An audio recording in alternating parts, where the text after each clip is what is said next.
دنیا کے مشہور لوگوں کی قبریں دیکھا کرو، جاؤ جا کے دیکھو قبر، مہدی حسن کی قبر دیکھ لو، شہنشاہ غزل کی، جاؤ دیکھو کیا کہہ رہی ہے وہ، جاؤ میانستان میں بھی جیل چلے جاؤ، پرانے لوگوں کی قبریں ہیں جو مشہور لوگ ہوا کرتے تھے، جن کے کبھی طوطی بولا کرتے تھے، جاؤ ان کے دیکھو تو صحیح۔ طارق جمیل صاحب اور میں کی گئے جماعت میں، تو ہم سارے بادشاہوں کے ان کو شوق تھا، بادشاہوں کے دربار پھرے تھے، کوئی عثمانی سلطنت کے کسی بادشاہ کے دربار پہ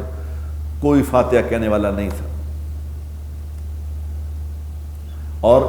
ابو ایوب انصاری رضی اللہ تعالی عنہ کے مزار پہ لائن لگی ہوئی تھی، لائن سے لوگ سلام کر رہے تھے، لائن لگی، لمبی لائن لگی، سلام کر رہے تھے۔ مولانا روم صاحب کی قبر پہ ٹکٹ لگی ہوئی تھی۔ کوئی اقدار میرے دوستو، اسلام ایک زندگی ہے، اللہ نے ایک زندگی دی ہے ہمیں، اس زندگی کو سیکھ کے جو اس پہ عمل کرے گا دنیا میں بھی مزے وہی لے گا۔